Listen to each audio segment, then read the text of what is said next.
আসসালামু আলাইকুম রহমতুল্লাহ।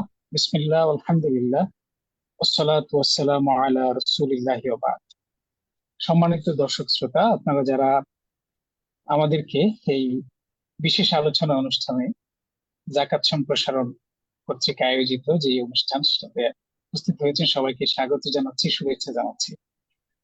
আমরা প্রথমে আল্লাহ সুবহানাহু ওয়া তাআলার কাছে শুকরিয়া জ্ঞাপন করছি, যার অশেষ মেহেরবানিতে আমরা একটা দীর্ঘ বিরতির পরে আবার আমাদের নিয়মিত কার্যক্রম শুরু করতে পারছি। এজন্য আল্লাহ শুকরিয়া জ্ঞাপন করছি। আপনারা জানেন যে আমাদের এই কার্যক্রমটি প্রতি মাসে একবার আমরা করে থাকি। তারই ধারাবাহিকতায় আজকে ইনশাল্লাহ আমরা 31তম যে পর্ব সেখানে এসে আমরা উপস্থিত হয়েছি। তো এই পর্বে আমরা ইনশাল্লাহ বিগত পর্বগুলোর মতোই আমরা চেষ্টা করব আমাদের যারা অতিথি আছেন তাদের কাছ থেকে খুবই গুরুত্বপূর্ণ কিছু কথা যেন আপনাদের শোনাতে পারি। বিশেষ করে আমাদের এই আজকের এই যে গুরুত্বপূর্ণ টপিক সেটা হচ্ছে জাকাত শিক্ষা সম্প্রসারণের সম্ভাব্য পদ্ধতি। এই জাকাত শিক্ষা কি জিনিস এবং এটা আমরা কিভাবে মানুষের মধ্যে পৌঁছে দিতে পারি এ সংক্রান্ত আলোচনা ইনশাল্লাহ আমরা আজকে শুনবো। এই মুহূর্তে আমি বরাবরের মতোই আজকের প্রোগ্রামের শুরুতেই পবিত্র কালামে হাকিম থেকে তেলাওয়াত করার জন্য অনুরোধ করবো আমাদের নিয়মিত যিনি কারি হিসেবে আমাদের তেলাওয়াত শুনিয়ে থাকেন, আমাদের সবার প্রিয় ওস্তাজ ওস্তাজ মাওলানা তসলিম উদ্দিন সাহেবকে। মাওলানা তসলিম আসসালামু উদ্দিন আলাইকুম সাহেবকে আমি রহমতুল্লাহি ওয়া পবিত্র বারাকাতুহু। কালামে হাকিম থেকে তেলাওয়াত শুনি। أعوذ بالله من الشيطان الرجيم. بسم الله الرحمن الرحيم.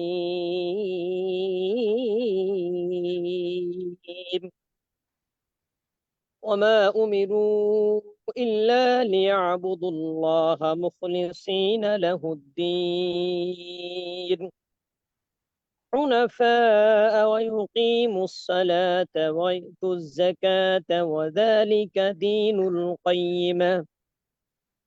إن الذين كفروا من أهل الكتاب والمشركين في نار جهنم خالدين فيها أولئك هم شر البرية. إن الذين آمنوا وعملوا الصالحات أولئك هم خير البرية. جزاؤهم عند ربهم جنات عدن تجري من تحتها الأنهار خالدين فيها أبدا. رضي الله عنهم ورضوا عنه ذلك لمن خشي ربه. صدق الله العلي العظيم. السلام عليكم ورحمة الله وبركاته. ওয়ালাইকুম আসসালাম রহমতুল্লাহি ওয়া বারাকাতুহু। অসংখ্য ধন্যবাদ এবং মোবারকবাদ আমাদের প্রিয় কারি মাওলানা তাসলিম উদ্দিন সাহেবকে আমাদেরকে পবিত্র কালামে হাকিম থেকে তেলাওয়াত শোনানোর জন্য। সুপ্রিয় দর্শক শ্রোতা, আপনারা যারা আমাদের সাথে যুক্ত আছেন, আপনারা অবশ্যই আপনাদের নিজস্ব টাইম লাইনে এবং আপনাদের যাদের পরিচিত গ্রুপে অথবা আপনাদের যারা বিভিন্ন সময় যাদের সাথে আপনার ইন্টারাকশন হয় তাদের কাছে আমাদের এই লাইভটি পৌঁছে দিতে পারেন, শেয়ার করতে পারেন। ইনশাল্লাহ এই জাকাতের যে কার্যক্রম, এই আল্লাহর যে গুরুত্বপূর্ণ বিধানের যে প্রচার এবং প্রসার সেটাতে আপনারা অংশগ্রহণ করতে পারেন। আপনাদের সবাইকে অনুরোধ করব আপনারা যেন এই লাইভটি অন্যদের সাথে শেয়ার করেন। প্রিয় উপস্থিতি, আমরা এই জাকাত শিক্ষা সম্প্রসারণের সম্ভাব্য পদ্ধতি এ সংক্রান্ত আলোচনার আজকে শুরুতেই আমরা শোনার চেষ্টা করব এই জাকাত আসলে জাকাত সম্প্রসারণ সম্পর্কে আলোচনায় স্বাগত বক্তব্য এখন আমাদের সামনে নিয়ে আসবেন এই আমাদের যে কার্যক্রম জাকাত সম্প্রসারণ যে কার্যক্রম এর সম্মানিত প্রতিষ্ঠাতা আমাদের শ্রদ্ধেয় সৈয়দ হাম্মাদুল করিম স্যার। আমি সৈয়দ হাম্মাদুল করিম স্যারকে স্বাগত বক্তব্য নিয়ে আসার জন্য অনুরোধ করছি। ধন্যবাদ লুৎফর রহমান। আমার কথা শোনা যাচ্ছে? জি, শোনা যাচ্ছে। আউযু বিল্লাহি মিনাশ শাইতানির রাজিম। বিসমিল্লাহির রহমানির রহিম। প্রিয় সুধীবৃন্দ, আসসালামু আলাইকুম ওয়া রাহমাতুল্লাহি ওয়া বারাকাতুহু। আমাদের যাকাত সম্প্রসারণ কার্যক্রম কর্তৃক আয়োজিত যাকাত শিক্ষা সম্প্রসারণের সম্ভাব্য পদ্ধতি শীর্ষক আজকের এই ৩১তম অনলাইন আলোচনা সভায় আপনাদের সবাইকে আন্তরিকভাবে স্বাগত জানাচ্ছি। আমি বিশেষভাবে স্বাগত জানাচ্ছি আমাদের আজকের সভার সম্মানিত আলোচকবৃন্দ, ঢাকা বিশ্ববিদ্যালয়ের ম্যানেজমেন্ট ইনফরমেশন সিস্টেমস ডিপার্টমেন্টের অ্যাসিস্ট্যান্ট প্রফেসর জনাব আরিফুল ইসলাম অপু সাহেবকে, ইসলামী ব্যাংক বাংলাদেশ পিএলসির ভাইস প্রেসিডেন্ট জনাব মোহাম্মদ মুসলিউদ্দিন সাহেবকে এবং accounting and auditing organization for Islamic financial institution AAOIFI এর ফেলো জনাব মোহাম্মদ মহিউদ্দিন হিমেল সাহেবকে। তারা অনেক ব্যস্ততার মধ্যেও কেবলমাত্র আল্লাহ তাআলার সন্তুষ্টি লাভের আশায় আমাদের সভায় অংশগ্রহণ করতে সম্মত হয়েছেন। আমি তাদের প্রতি অশেষ কৃতজ্ঞতা জ্ঞাপন করছি। ইসলামী জীবন ব্যবস্থায় যাকাত একটি অন্যতম প্রধান ইবাদত। এটি কার্যকরভাবে সমাজে প্রতিষ্ঠিত করতে হলে এই ব্যাপারে ব্যাপক সচেতনতা বৃদ্ধির প্রয়োজন। এই সচেতনতা বৃদ্ধির সবচাইতে উৎকৃষ্ট উপায় হচ্ছে শিক্ষা কার্যক্রমে যাকাত অন্তর্ভুক্তকরণ। আমাদের আজকের এই আলোচনা সভায় বিজ্ঞ আলোচকবৃন্দ এই বিষয়টি নিয়ে বিস্তারিত আলোচনা করবেন। আমরা আশা করি এই আলোচনা থেকে আমরা এ ব্যাপারে একটি স্বচ্ছ ধারণা এবং দিক নির্দেশনা পেতে সক্ষম হব। ইতিমধ্যে আমরা যাকাতের প্রচার, প্রশিক্ষণ এবং প্রয়োগ বিষয়ক বিভিন্ন কার্যক্রম পরিচালনা করার চেষ্টা করে আসছি।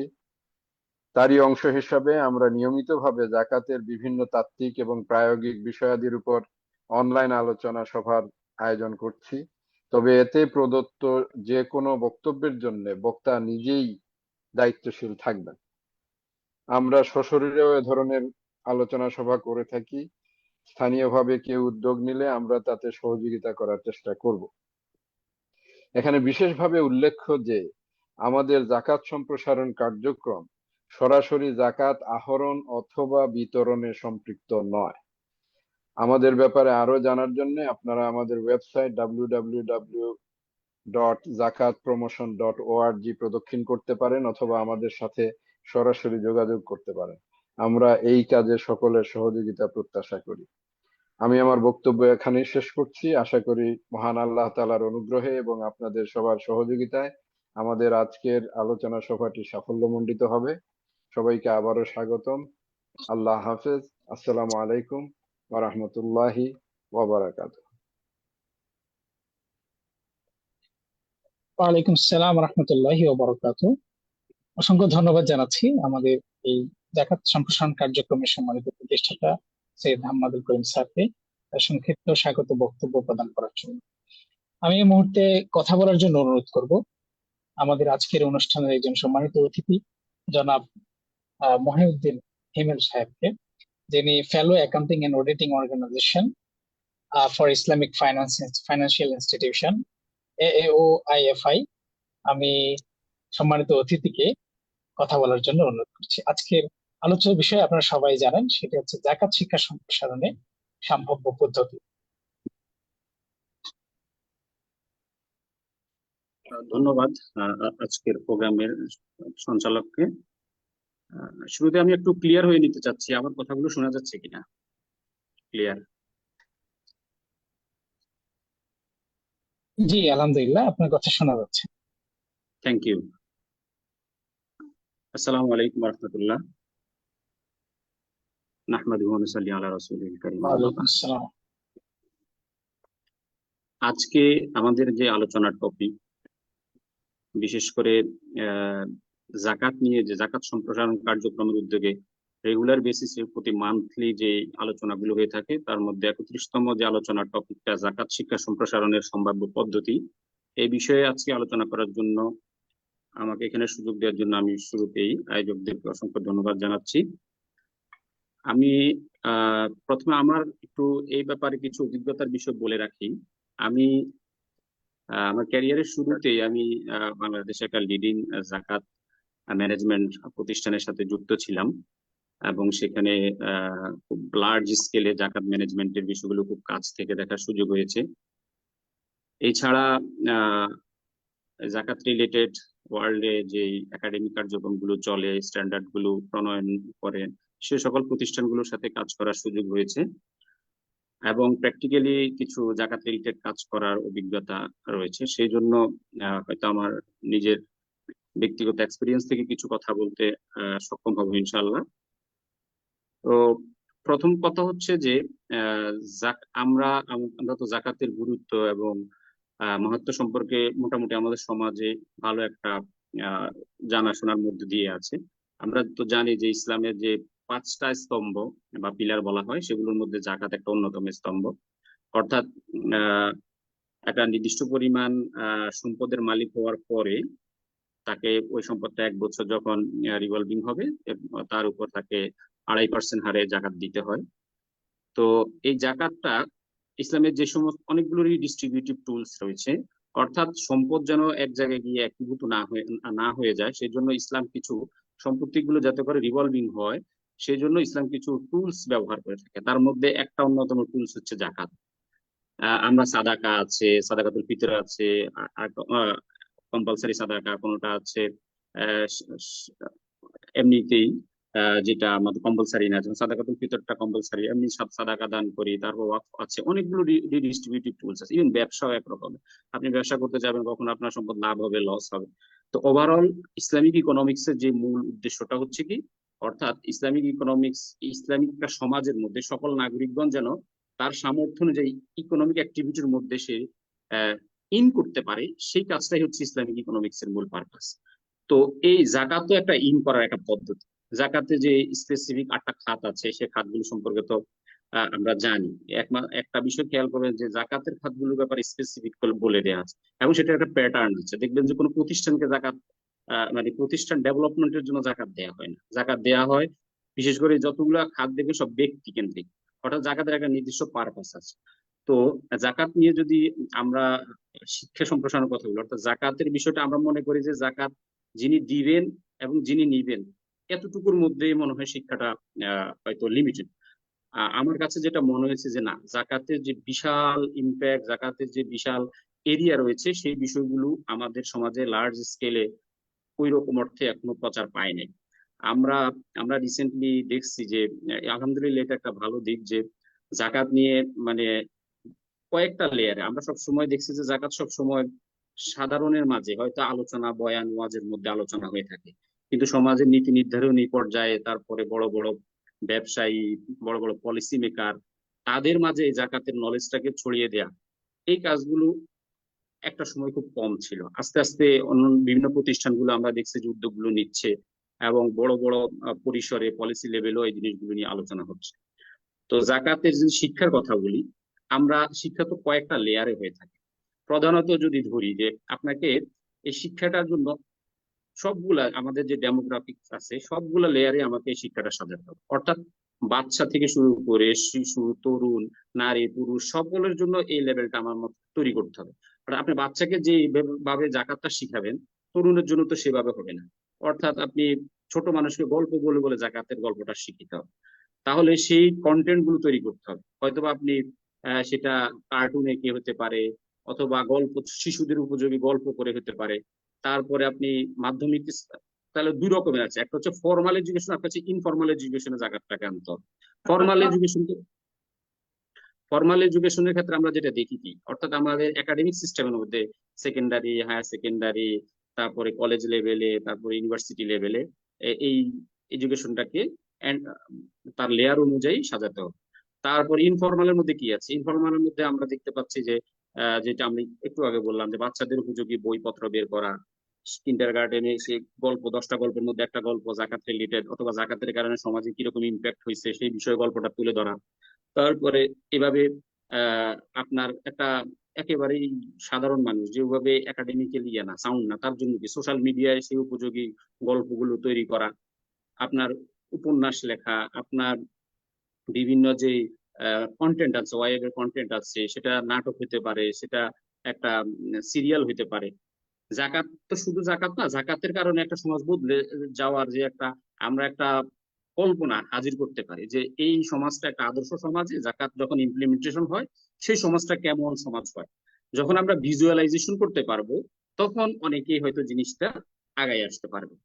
তারপরে আমরা যেটা দেখছি যে জাকাতের ক্ষেত্রে শুধু জাকাত কে দিবেন কে নিবেন, তারপরে নিসাবটা কি, হ্যাঁ শুধু এগুলোর মধ্যে না, এগুলোর মধ্যে অলরেডি আমি দেখছি যে এগুলো তো লাগবেই, এগুলো তো হচ্ছে একেবারে বেসিক জিনিস। আপনার জাকাত ক্যালকুলেটর থেকে শুরু করে যাতে সহজে মানুষ জাকাতটাকে তা মানে বের করতে পারে, জাকাতের নলেজটা কি, হ্যাঁ এই বিষয়ে জানতে পারে, এই ধরনের টুলস তো আমাদের থাকবে এবং সেগুলো হ্যান্ডি হইতে হবে। আপনাকে সফট কপি হার্ড কপি যেন তার হাতের নাগালে থাকে সেই ব্যবস্থাটা আমাদের করতে হবে।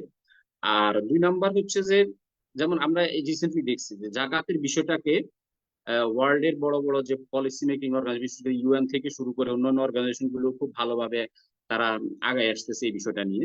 যেমন ইউনাইটেড নেশনস যে এসডিজি ঘোষণা করছে যে এসডিজি ফুলফিলমেন্টের ক্ষেত্রে জাকাত কিভাবে তারা বলে এটাকে ফেথ বেসড ইকোনমি বা টুলস গুলো, এর মধ্যে জাকাত অন্যতম একটা টুলস। এই জাকাত ইভেন তাদের ভালো বড় আকারে লার্জ স্কেল তারা রিসার্চ করে দেখিয়েছে যে মুসলিম কান্ট্রি গুলোতে এই জাকাত টুলসটা ইউজ করে কিভাবে এসডিজির গোলগুলো, স্পেসিফিক গোলগুলো কিভাবে অর্জন করা যায়। তাহলে এই যে বিষয়টা যখন এই যে এই ইম্প্যাক্টটা আমরা যদি এরকম সমাজের বড় বড় প্রতিষ্ঠানগুলোর কাছে চলে যায়, তারাই এই মেকানিজম গুলো ডেভেলপ করার চেষ্টা করবে যে কিভাবে জাকাতটাকে ছড়াইয়া দেওয়া যায়। আমি যে প্রতিষ্ঠানের সাথে ছিলাম, আমরা প্র্যাকটিক্যালি জাকাত সম্পর্কে জানতাম কিরকম, জাকাত গরিব মানুষ নেয়, তারপরে হচ্ছে যে এই তোলেও দেখলাম যে গরিব মানুষরাই, হ্যাঁ ওই মাদ্রাসার ছাত্ররা দেখতাম যে দরজায় দরজায় গিয়ে, এখনো কিছু কিছু জায়গায় আছে যায় যায়। কিন্তু আমি যে প্রতিষ্ঠানে কাজ করছি আমার খেয়াল আছে এরকম যে একটা প্রতিষ্ঠান কর্পোরেট, ওরা বিশেষ করে বিজনেস জাকাত নিয়ে কাজ করে, কর্পোরেট প্রতিষ্ঠান থেকে ফোন দেওয়া হয়েছে যে 20 লাখ টাকার একটা জাকাতের চেক আনার জন্য। তো আমার প্রতিষ্ঠান থেকে বলে দেওয়া হয়েছে যে না, আমাদের এই বছরের যে আমাদের লিমিট আছে, আমরা যে সক্ষমতা আছে জাকাতটা খরচ করার সক্ষমতা ক্রস করে ফেলছে, আমরা আর আপনার থেকে জাকাত নিতে পারবো না, এটা আপনি আপনার নিজস্ব ইয়েতে মানে খরচ করেন। মানে দ্যাট মিনস এখানে মানে জাকাত দেওয়ার জন্য রেডি আছে, কিন্তু নেয়ার উপযুক্ত প্রতিষ্ঠান নাই, ম্যানেজমেন্ট করার মতো উপযুক্ত প্রতিষ্ঠান এখনো ওই পর্যাপ্ত পরিমাণে গ্রো করে নাই। অর্থাৎ কখন এই জিনিসটা হয়েছে, আপনি জাকাত আপনাকে দিয়ে যাচ্ছে, অর্থাৎ ওই কর্পোরেট প্রতিষ্ঠান যখন মনে করছে যে না এই প্রতিষ্ঠানের হাতে, এই ম্যানেজমেন্ট প্রতিষ্ঠানের হাতে, জাকাত ম্যানেজমেন্ট প্রতিষ্ঠানের হাতে যদি আমি আমার ফান্ডটা তুলে দিতে পারি তাহলে সেটা ভালোভাবে ইউটিলাইজ হবে, সেটা সাস্টেনেবল একটা কাজে লাগবে। এবং আমি সেখানে একটা বড় ডেভেলপার কোম্পানি ছিলেন, তিনি একটা গল্প বলতেছিলেন যে আমি আমার এই জাকাতের টাকা দিয়ে আমি বিভিন্ন সময় আমি প্রোগ্রাম নিয়েছি, ইন্ডিভিজুয়ালি উদ্যোগ নিয়েছি, তো যতবারে গেলাম সব দেখি যে মানে ফল করছে। উনি একটা উদাহরণ বলছেন যে আমি একবার ঘোষণা দিয়েছি যে আমার ইউনিয়নে যত ঋণ আছে আমি সব পরিশোধ করে দিব জাকাতের টাকা দিয়ে। এই ঘোষণা দেওয়ার সাথে সাথে ঋণ ডাবল হয়ে গেছে পরের সপ্তাহে, কারণ সবাই ধরে নিছেন যে যেহেতু অমুক সাহেব ঋণটা পরিশোধ করে দিবেন তাহলে ঋণটা আমরা ডাবল নিই। ঠিক আছে, পরবর্তীতে উনি খুঁজে খুঁজে খুঁজে করে এমন একটা প্রতিষ্ঠান পাইছেন যে প্রতিষ্ঠানে উনি দেখা গেছে যে প্রথমে 500 পরিবার, তারপরে 1000, তারপর 1500, এখন পুরা ইউনিয়ন শেষ করে উনি পুরা থানা নিয়ে উনি আমার জাকাত রিলেটেড কার্যক্রমগুলো পরিচালনা করতেছেন। তো তাহলে এই যে সমাজে যে প্রভাবশালী যারা জাকাতের উপযুক্ত, তাদের কাছে জাকাতের ওয়েল ম্যানেজমেন্ট আমাদেরকে পৌঁছানো, এটা জাকাতের শিক্ষার মধ্যে একটা অন্তর্ভুক্ত। সেটা আমাকে কিছু ক্ষেত্রে প্র্যাকটিক্যালি শিখাইতে হবে, কিছু ক্ষেত্রে আমি একটা সেকুলার প্রতিষ্ঠানের কথা বলি, তাদের ম্যানেজমেন্টে 2 রকম লোকজন আছে, একটা হচ্ছে সেকুলার টাইপের, ওটা ধার্মিক। তো তারা জাকাত দিবে, প্রথম কথা হচ্ছে ওই প্রতিষ্ঠান থেকে জাকাত দিতে সেকুলার যারা আছেন তারা রাজি না, তাদের কথা হচ্ছে এরা উল্টাপাল্টা খরচ করে ফেলে। তখন তারা প্রতিষ্ঠান ম্যানেজমেন্ট প্রতিষ্ঠান একটা চ্যালেঞ্জ দিবে যে আপনারা আপনাদের সর্বোচ্চ ইন্টারন্যাশনাল স্ট্যান্ডার্ডের যে রিসার্চ অর্গানাইজেশন গুলো আছে তার মধ্যে দিয়ে আমাদের ইম্প্যাক্টটা যাচাই করে। তো আলহামদুলিল্লাহ 5 বছর ব্যাপী জাকাতের টাকায় প্রজেক্ট চালানো হয়েছে, পরে আমাদের বাংলাদেশের সবচেয়ে টপ রিসার্চ অর্গানাইজেশন দিয়ে সেই তাদের প্রজেক্টটাকে ইভ্যালুয়েশন করা হলো এবং দেখা হলো যে যে সেখানকার ইম্প্যাক্টটা অনেক হিউজ। তো সো এই কথাগুলো আমরা কেন এখন তাহলে রিসার্চ অর্গানাইজেশনের জাকাত সম্পর্কে ধারণা থাকতে হবে, এটা কিভাবে আসে কিভাবে যায়।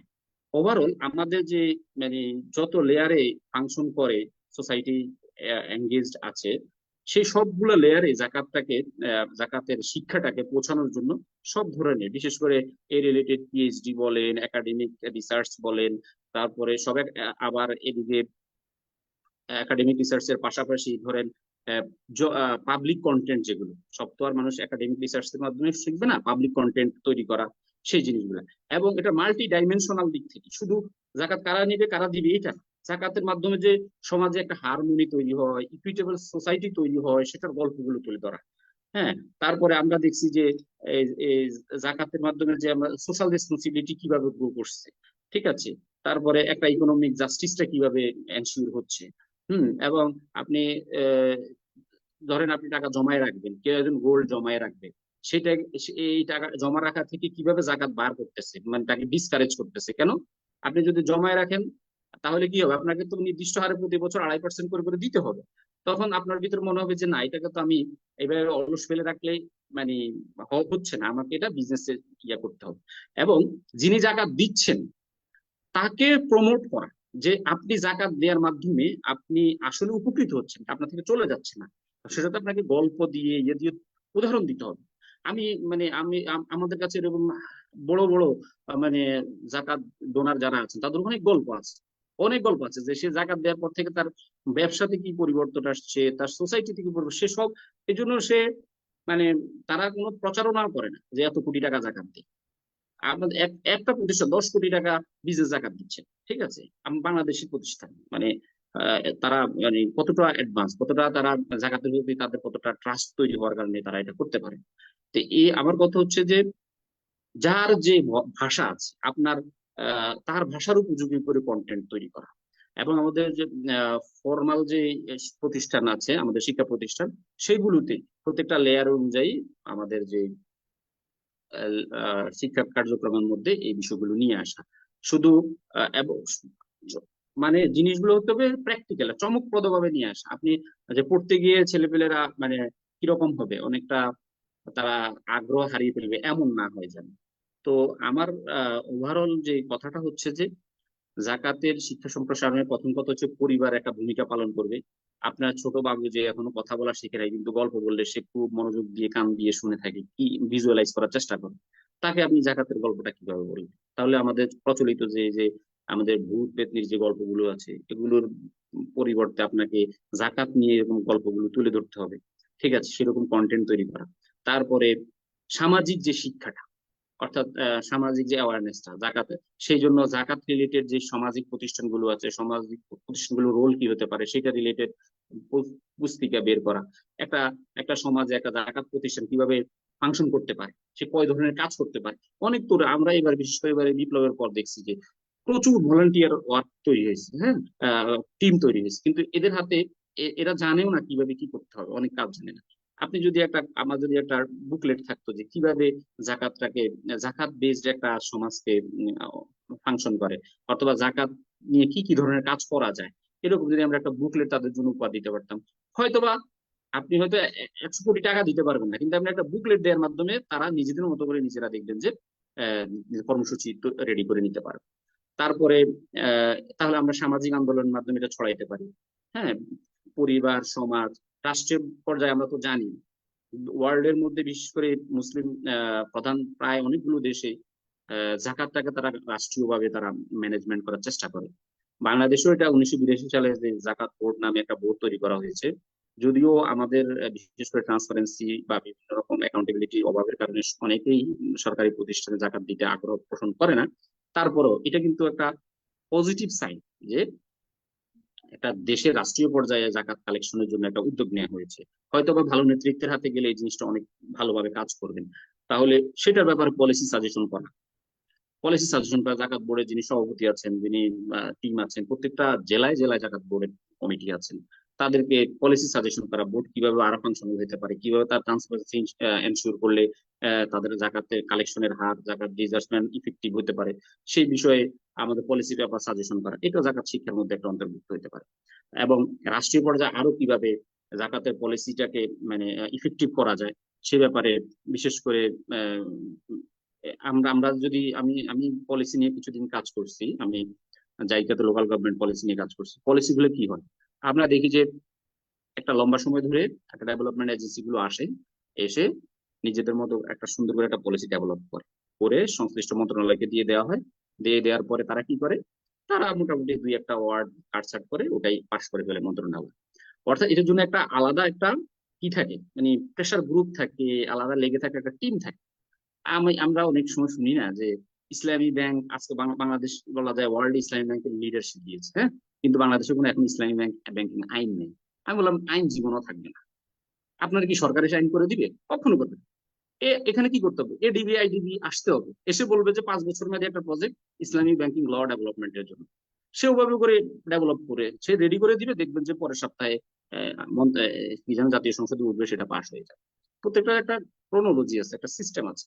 তো সিস্টেমেটিক ভাবে জাকাতটাকে আরো কিভাবে পপুলারাইজ করা, আমরা বিটিভি জাকাত নিয়ে প্রোগ্রাম করবে, তারা প্রতি সপ্তাহে কিভাবে একটা বিশেষ করে রমজান মাসে হোক বা বিভিন্ন স্পেশাল মোমেন্ট গুলোতে কিভাবে তারা প্রোগ্রাম সাজাবে সেই বিষয়ে তাদেরকে সাজেশন দেওয়া থাকতে পারে জনসাধারণের জন্য। তো ওভারঅল আমি টাইম লিমিটটা জানি না। তো আমার কথা হচ্ছে আমরা একেবারে সমাজ থেকে জি মানে জি পরিবার, ইনশাআল্লাহ শেষ করা যেতে পারে। জি জি, তো আমরা সমাজ, আমরা পরিবার, সমাজ, রাষ্ট্র সকল পর্যায়ে জাকাতের শিক্ষাটাকে বিভিন্ন উপায়ে যে সম্প্রসারণের কয়েকটা উপায় আমি বলার চেষ্টা করছি। আশা করি যে এই বিষয়গুলো উপায় যার যার জায়গা থেকে, আমি যদি একটা পরিবারে বিলং করি, আমি আমার পরিবার থেকে আমি এই যে জিনিসটাকে কিভাবে গল্পটা সাজাতে পারি, যে সমাজে একটু পজিশন আছে, সে সমাজে ওই পজিশনটাকে ব্যবহার করে কিভাবে জাকাতের শিক্ষাটাকে ছড়াইয়ে দিবে, এই ব্যাপারগুলোকে যে যার জায়গা থেকে আমরা উদ্যোগ নিব, এই আশাবাদ ব্যক্ত করে আমি আমার আলোচনা এখানে শেষ করছি। আসসালামু আলাইকুম। ওয়ালাইকুম আসসালাম রহমতুল্লাহ। অসংখ্য ধন্যবাদ জনাব মহিউদ্দিন হিমেল সাহেবকে। উনি খুবই চমৎকার করে, বিশেষ করে আমাদের আধুনিক যে টুলস গুলো আছে এবং বিভিন্ন মাধ্যম আছে, সাংস্কৃতিক যে মাধ্যমগুলো আছে, সেগুলোকে ব্যবহার করে কিভাবে জাকাতকে আমাদের সমাজে, জাকাত শিক্ষাকে কিভাবে সমাজে ছড়িয়ে দেওয়া যায় সে সংক্রান্ত কিছু চমৎকার আইডিয়া এবং অভিজ্ঞতা শেয়ার করেছেন। আমরা ধন্যবাদ জানাচ্ছি এত চমৎকার করে আমাদেরকে সময় দিয়ে এবং কয়েকটি গুরুত্বপূর্ণ ইউনিক কিছু দিক তুলে ধরার জন্য। সুপ্রিয় দর্শক, আমরা জাকাত সম্প্রসারণের, জাকাত শিক্ষা যে ছড়িয়ে দেওয়ার জন্য সম্ভব যে পদ্ধতি আছে সেগুলো নিয়ে আলোচনা করছিলাম আজকের এই জাকাত সম্প্রসারণ কার্যক্রমের এই প্ল্যাটফর্ম থেকে। আপনারা শুনছেন যারা, তাদেরকে অনুরোধ করবো যে আপনারাও আপনাদের জায়গা থেকে আপনারা যে বিষয়গুলো বুঝতেছেন, এগুলো যেন অন্যদের সাথে শেয়ার করি আমরা, অন্যরা যেন এটা জানতে পারে, সচেতন হতে পারে। সেজন্য আমাদের প্রত্যেকের জায়গা থেকে যেন আমরা চেষ্টা করতে পারি। এই উপস্থিতি আমরা আলোচনার ধারাবাহিকতায় আমি এই মুহূর্তে আলোচনা করার জন্য অনুরোধ করব আহ আমাদের আজকের অনুষ্ঠানের আরেকজন অতিথি, যিনি আসলে অর্থ ব্যবস্থা নিয়ে অর্থ নিয়ে কাজ করেন, ব্যাংকের সাথে রিলেটেড আছেন। বাংলাদেশ ইসলামী ব্যাংকের সম্মানিত ভাইস প্রেসিডেন্ট জনাব মোহাম্মদ মুসলিউদ্দিন। জনাব মোহাম্মদ মুসলিউদ্দিন স্যারকে আমি অনুরোধ করছি তার এই জাকাত শিক্ষা সম্প্রসারণের সম্ভাব্য পদ্ধতি নিয়ে আলোচনা করার জন্য। আসসালামু আলাইকুম। শোনা যাচ্ছে? ওয়ালাইকুম আসসালাম রহমতুল্লাহ। জি শোনা যাচ্ছে। বিসমিল্লাহ, আলহামদুলিল্লাহ, ওয়াসসালাতু ওয়াসসালামু আলা রাসূলিল্লাহ মুহাম্মদ ওয়া আলা আলিহি ওয়া আসহাবিহি আজমাইন। জাকাত শিক্ষা সম্প্রসারণের সম্ভাব্য উপায় শীর্ষক আজকের এই ভার্চুয়াল আলোচনা সভায় সম্মানিত সভাপতি সৈয়দ আহমাদুল করিম, যিনি চেয়ারম্যান এই জাকাত এই ব্যবস্থাপনার সাথে যিনি জড়িত আছেন, এবং আজকের আয়োজনের সাথে যিনি জড়িত, আমাদের আলোচক প্যানেল ইতিমধ্যে আলোচনা রেখেছেন জনাব মহিউদ্দিন হিমেল আউফি ফেলো তিনি, এবং আমাদের গুরুত্বপূর্ণ আলোচনার জন্য ইনশাআল্লাহ প্যানেলে আছেন জনাব অধ্যাপক আরিফুল ইসলাম অপু, সহকারী অধ্যাপক, ঢাকা বিশ্ববিদ্যালয়, accounting and management information system. অত্যন্ত যুগোপযোগী এবং সময় উপযোগী একটি বিষয়কে আমি মনে করি আজকে আলোচনার জন্য নির্ধারণ করা হয়েছে। তো আমার পূর্বোক্ত আলোচক অত্যন্ত তাত্ত্বিক এবং অভিজ্ঞতালব্ধ গুরুত্বপূর্ণ কিছু বিষয় এখানে আমাদের সাথে শেয়ার করেছেন। বিস্তৃত সময় হলে হয়তো আরো বেশি আমরা জানার সুযোগ হতো। একটা বিষয়গুলো নিয়ে টাচ করেছেন যে আসলে জাকাত নিয়ে আমাদের সমাজে আলোচনা হয় শুধুমাত্র রমজান মাসে। টেলিভিশন এবং অন্যান্য মিডিয়াতে যে আলোচনাগুলি হয়, লেখালেখিগুলি হয়, সেটা হয় শুধুমাত্র রমজান মাসে।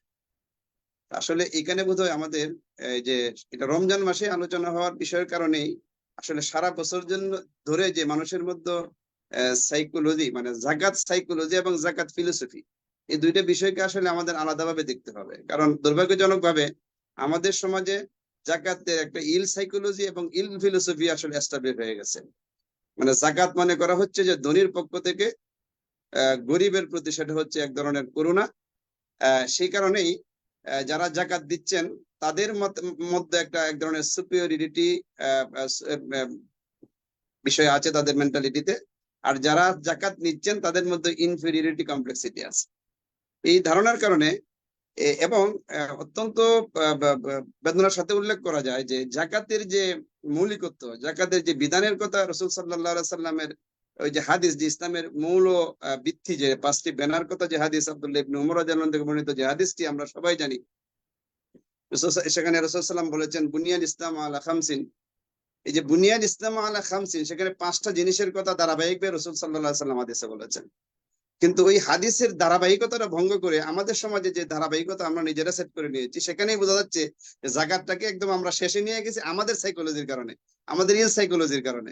সেটা হচ্ছে কি যে জাকাতের ধারাবাহিকতা হচ্ছে রাসূল সাল্লাল্লাহু আলাইহি ওয়াসাল্লাম বলেছেন বুনিয়াল ইসলাম আলা খামসিন শাহাদাতি আল্লা ইলাহা ইল্লাল্লাহ ওয়া আন্নী রাসূলুল্লাহ ওয়া ইকামিস সালাহ ওয়া ইতাইজ যাকাত। সেখানে জাকাতে হাদিসের ভাষ্য অনুযায়ী এটা সিরিয়ালে আছে 3 নম্বরে। আর আমাদের সমাজে শিক্ষিত অশিক্ষিত, ধর্ম এবং অধার্মিক নির্বিশেষে, বা যারা কম ধর্মকর্ম করেন, আলেম এবং বেগাইরে আলেম যাদেরকে যদি আমরা বলি, সবাই যখন বলা হয় যে ইসলামের মৌলভিত্তি কোনটি, 5টি, কি বলবে? কালিমা, নামাজ, রোজা, হজ, যাকাত। তার মানে জাকাতটাকে আমরা নিজেদের একটা সিরিয়াল করে জাকাতটাকে নিয়ে গেছি ইসলামের মৌলভিত্তির শেষের দিকে। এবং এটা আরো বেশি গুরুত্বপূর্ণ যখন আমরা দেখি পবিত্র কোরআনে যেসব জায়গায় জাকাতের কথা উল্লেখ হয়েছে, প্রায় 30 জায়গায় জাকাতের কথা উল্লেখ হয়েছে কোরআনের বিভিন্ন আয়াতে। সেখানে 27 জায়গায় কিন্তু ওই নামাজের সাথে সাথে জাকাতের কথা উল্লেখ আছে। যেখানে না জাকাতের কথা সেটা হিসেবে হোক বা বর্ণনামূলক হিসেবে হোক, সেখানে জাকাত ওয়া আকিমুস সালাত ওয়া আতুজ যাকাতা, এইভাবে কোরআনের 27 জায়গায় এই এর সাথে এই ধারাবাহিকভাবে তৃতীয় ধারাবাহিকতাই হচ্ছে জাকাত। আরেকটা হাদিস, বিখ্যাত হাদিসের কথা আমরা জানি, আব্দুল্লাহ ইবনে মুআয ইবনে জাবাল রাদিয়াল্লাহু আনহু যে হাদিসটা বিখ্যাত হাদিস, যাকে যখন ইয়ামানের গভর্নর করে পাঠানো হয়, সেখানেও রাসূল সাল্লাল্লাহু আলাইহি ওয়াসাল্লাম যখন তাকে নির্দেশ দিচ্ছেন, সেখানে বলে দিচ্ছেন যে তুমি একটা আহলে কিতাব সম্প্রদায়ের কাছে যাচ্ছ, সেখানে তুমি প্রথম তাদেরকে ঈমানের দাওয়াত দিবা। তারা যদি ঈমান আনে তাহলে তাদেরকে আল্লাহর পক্ষ থেকে জানিয়ে দিবা যে 5 ওয়াক্ত নামাজের বিধান তাদের জন্য ফরজ করা হয়েছে। সেটা যদি তারা মেনে নেয়, 3য় নম্বরে তুমি তাদেরকে জানিয়ে দিবা আল্লাহ তাআলা তাদের উপর যাকাত ফরজ করেছেন, যা তাদের ধনীদের থেকে উঠিয়ে গরিবদের মধ্যে বিতরণ করা হবে। এবং বলছেন যে এই কথা যদি তারা মেনে নেয়, তাহলে একটা সাবধানতা করে দিয়েছেন যে তুমি তাদের সর্বোত্তম মাল গ্রহণ করার ব্যাপারে সাবধান থাকবে। আর ইত্তাকি দাওয়াতাল মাজলুম, এবং তুমি যাতে এই জাকাত আদায় করতে গিয়ে এই ট্যাক্স অফিসারের মতো জুলুম করা না হয়, এই মুসলিমদের ব্যাপারে তুমি সাবধান থাকবে। এই যে সতর্কতা, একটা হলো যে গুরুত্বের বিবেচনায় দেখা যাচ্ছে যে এখানে নামাজের সাথে জাকাতের সম্পর্কটা অত্যন্ত নিবিড়। এই সাইকোলজি বা এই ফিলোসফিতে যে জাকাত, নামাজ হচ্ছে মানুষের ব্যক্তি চরিত্র সংশোধনের উপায়, নামাজ হচ্ছে মানুষের সমাজে, মুমিনদের সমাজ গঠনে, একটা সুষ্ঠু সমাজ, একটা ভ্রাতৃত্বপূর্ণ সমাজ গঠনের ক্ষেত্রে নামাজ হচ্ছে একটা ভূমিকা রাখবে। সেখানে এই জন্য বলা হয়েছে নামাজকে জামাতের সাথে আদায় করার গুরুত্ব দেওয়া হয়েছে। সেই জন্য এটা একটু ভিন্নভাবে বললে যে আমাদের মুসলিম সমাজটা হবে হচ্ছে নামাজ ভিত্তিক, আর অর্থনীতিটা হবে জাকাত ভিত্তিক। কারণ নামাজের সাথে জাকাতের একটা নিবিড় সম্পর্ক, এই কারণে যে মানুষের যে ব্যক্তি চরিত্র, নৈতিক চরিত্র তার গঠন হবে নামাজের মাধ্যমে, সেটাকে টিকিয়ে রাখার জন্য তার যে আর্থিক নিডটা, ফিনান্সিয়াল নিডটা পূরণ হবে জাকাতের মাধ্যমে। জাকাত ভিত্তিক অর্থ ব্যবস্থাটার শুধু মাত্র আমরা চিন্তা যখন করি, তখনই মনে হয় ওই গরিব বুকানাঙ্গা মানুষদের কথা, যে ওরা রমজান মাস আসলে একটা জাকাতের জন্য আমাদের দ্বারে দ্বারে আসবে, আমরা তাদেরকে মিছিল মিটিং করে তারপরে জাকাতের পরিবর্তে লুঙ্গি কিংবা কাপড় দিয়ে তাদেরকে বিদায় করার যে সংস্কৃতি, এই সংস্কৃতির কারণে এই জাকাত যে ইসলামের একটা মানে গুরুত্বপূর্ণ বিধান, এই বিধানটার যে গুরুত্বটা সেখানে কিন্তু হারিয়ে গিয়েছে। এবং সেটা মন গড়া মতো এই জাকাতটাকে নিয়ে আজকে উপস্থাপন করা হচ্ছে বলেই সামাজিকভাবে যে জাকাত যে ওয়াফি আমওয়ালিহিম হাক্কুন লিসাইল ওয়াল মাহরুম, সূরা জারিয়ার যে আয়াতটা, সেখানে যে এই জাকাতটা হচ্ছে ধনীর সম্পদে গরিবের অধিকার বা পাওনা। ধনীর সম্পদে গরিবের অধিকার বা পাওনা বলতে আমরা যারা বুঝি, সেটা হচ্ছে যে পাওনাদার সাধারণত যিনি দেনাদার, যিনি টাকার মালিক, যিনি পাওনা, যার কাছ থেকে ধার করা হয়ে যাবে, যার কাছে পাওনা বলা হয়, তার নিকট যে সসম্মানে পৌঁছে দেওয়া হচ্ছে দায়িত্ব। সাধারণত একজন মানে কেউ কোনোভাবেই যার কাছে যিনি ধরা বা যার কাছে তিনি মানে দেনাদার, তাকে ডেকে এনে অসম্মানিত করে সাধারণত কর্জের বা পাওনা বা রাইটটা বুঝিয়ে দেওয়া হয় না, রাইটটা বুঝিয়ে দেওয়া সম্মানের সাথে বুঝিয়ে দেওয়া হয়। সেই জন্য এখানে আমাদের যারা সমাজের যারা বিত্ত শ্রেণী মানুষ, যারা অর্থনৈতিকভাবে সমৃদ্ধ, যারা জাকাত দেওয়াকে প্রয়োজন মনে করেন, তাকে এই জায়গাটাতে ভুল করেন, এবং তারা জাকাতটাকে যে একটা হিসাব নিকাশ করে দেওয়ার মতো বিষয় আছে, এবং জাকাত যিনি দিচ্ছেন না পূর্ণাঙ্গ হিসেব নিকাশ করে তিনি যে জাকাতের অর্থ খাচ্ছেন এই ফিলিংসটাও কিন্তু তাদের মধ্যে নাই। ফলে এবং এটা নাই এই কারণে যে এই জাকাত নিয়ে আমাদের সমাজে আলোচনা এবং চর্চাটা খুবই কম হয়ে থাকে। এই আলোচনা এবং চর্চা কম হয়ে থাকে বলে আজকে এই জাকাত নিয়ে আমাদের মধ্যে এই ভুল বোঝাবুঝি রয়েছে। রাসূল আল্লাহ তাআলা যে আয়াতে আল্লাহ তাআলা বলছেন যে আল্লাযীনা মাক্কানাহুম ফিল আরদি আকামুস সালাতা ওয়া আতাউজ যাকাতা ওয়া আমারু বিল মা'রুফ ওয়া নাহাউ আনিল মুনকার, যে যখন তাদেরকে সামাজিক নেতৃত্ব এবং কর্তৃত্ব দেওয়া হবে তখন তারা প্রথম যে কাজটা করবে সেটা হচ্ছে কি করবে, মুসলমানদের একটা সম্প্রদায়কে যখন এই দায়িত্ব দেওয়া হবে তখন প্রথম তারা নামাজের কায়েমের ব্যবস্থা করবে এবং জাকাতের ব্যবস্থা করবে। ওই যে জাকাত নামাজ ভিত্তিক সমাজ এবং জাকাত ভিত্তিক অর্থনীতির কথা আমি বললাম, সেখানে কিন্তু এটা লুকিয়ে আছে।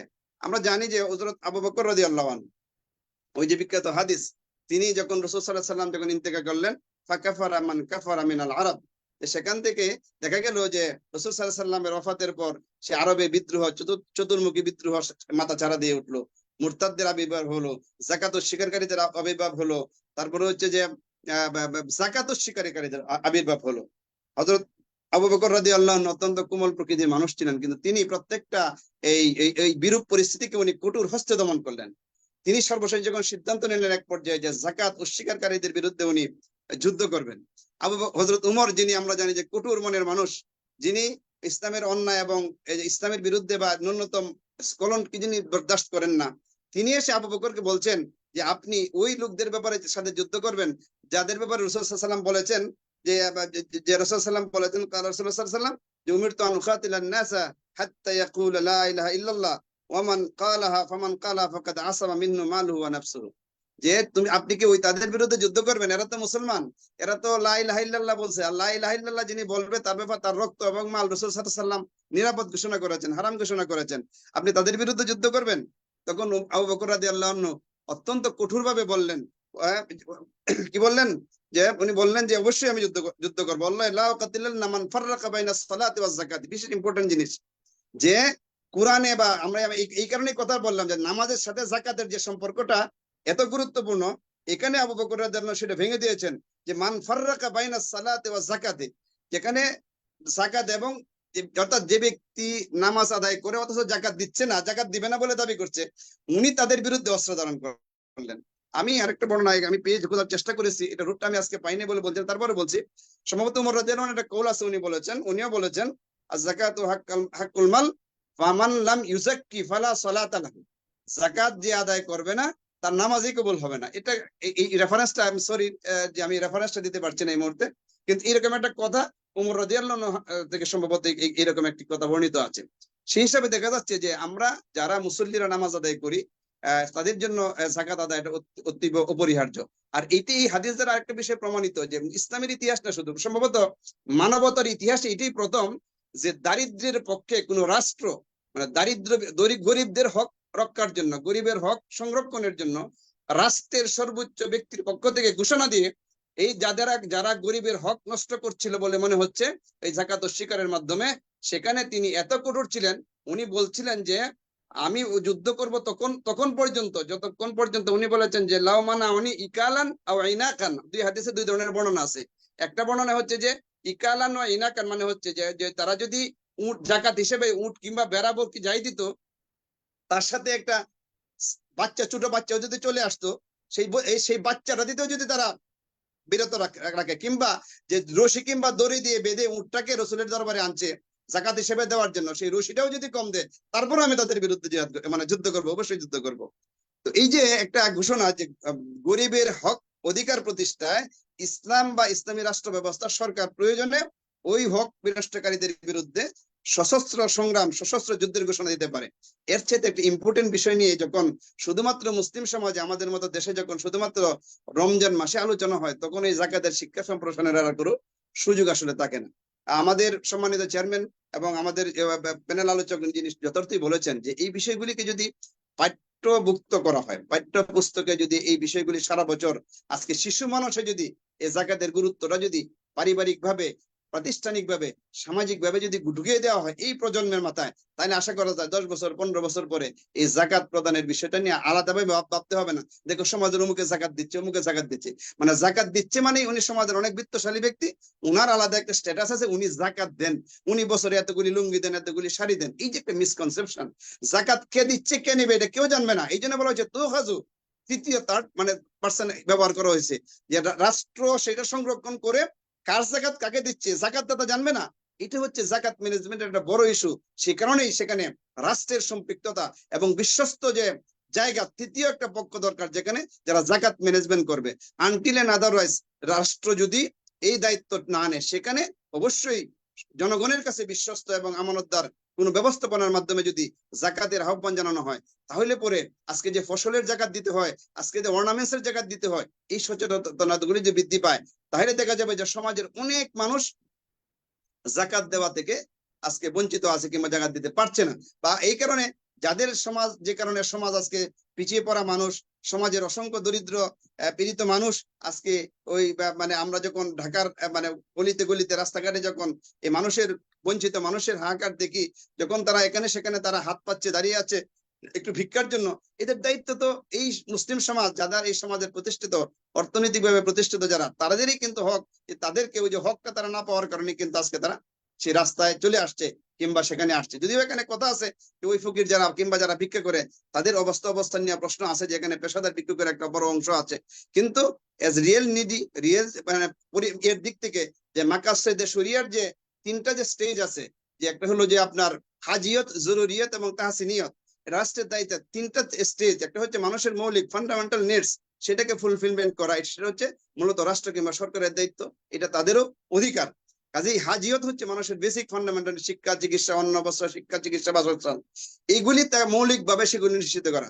তারপরে হচ্ছে জরুরিয়াত, মানুষের কিছুটা মানে কি বলে যে কিছুটা মানুষের বিলাস কিংবা মানে প্রয়োজনের অতিরিক্ত মৌলিকের উপরে যেগুলি থাকে সেগুলির বিষয়ে করা যায়। তারপরে হলো তাহসিনিয়াত, বিউটিফিকেশন, এবং সেটা হচ্ছে যে কমফোর্ট লাইফ ইত্যাদি ইত্যাদি, সেগুলি বিভিন্ন স্টেজে পরিপালিত হবে। কিন্তু প্রথম যে কাজটা সেটা করতে হবে আমাদের মানুষের হাজিয়ত, মৌলিক চাহিদা পূরণের ক্ষেত্রে এখানে জাকাত গুরুত্বপূর্ণ যে ভূমিকা রাখতে পারে, সেই বিষয়টা সম্পর্কে আমাদের যারা সমাজের শিক্ষিত শ্রেণী, সমাজের যারা প্রভাবশালী মহল, সমাজের যারা একাডেমিশিয়ান, সমাজে যারা ইনফ্লুয়েন্স মানে বিভিন্নভাবে ইনফ্লুয়েন্সিয়াল যারা ভূমিকা রাখেন, তাদের মাথার মধ্যে আসলে এটা দিতে হবে। সেই হিসাবে আমি মনে করি যে জাকাত সম্প্রসারণের বেশ কিছু ওয়ে আমরা আসলে ঠিক করতে পারি। আমাদের সৌভাগ্য বলেন, সৌভাগ্যবশত আমাদের সমাজে প্রতি জুমায় আমাদের ইমাম সাহেবগণ বিভিন্ন বিষয়ের উপর আলোচনা করে থাকেন। আমাদের মৌসুমী ওয়াজের ব্যবস্থাপনা আছে, যেখানে অনেক বড় বড় ইন্তেজাম হয়ে থাকে, আয়োজক শ্রোতারা আয়োজন করে থাকেন। কিন্তু সেখানে ইসলামের এই বিধানটি সহ অন্যান্য সকল বিধানের ব্যাপারে যে ধরনের সবিস্তারে আলোচনা হওয়ার কথা, এই সকল মাহফিলগুলি কিংবা জুমার খুতবা কিংবা আলোচনায় সেখানে কিন্তু ওভাবে আলোচনা হয় না। না হওয়ার কারণে সেখানে কোনো, এবং এই আলোচনার কোনো সাধারণত কোনো লক্ষ্য থাকে না, কোনো উদ্দেশ্য থাকে না, শুধু কিছু লোক জমায়েতের উদ্দেশ্য থাকে, একটা হই হুল্লোড়ের একটা উদ্দেশ্য অনেক ক্ষেত্রে থেকে যায়। সেই হিসেবে যারা দায়ী হিসেবে কাজ করবেন, আমি মনে করি সমাজে সম্প্রসারণের ক্ষেত্রে তারাই ভূমিকা নিতে পারেন যারা দায়ী হিসেবে কাজ করছেন।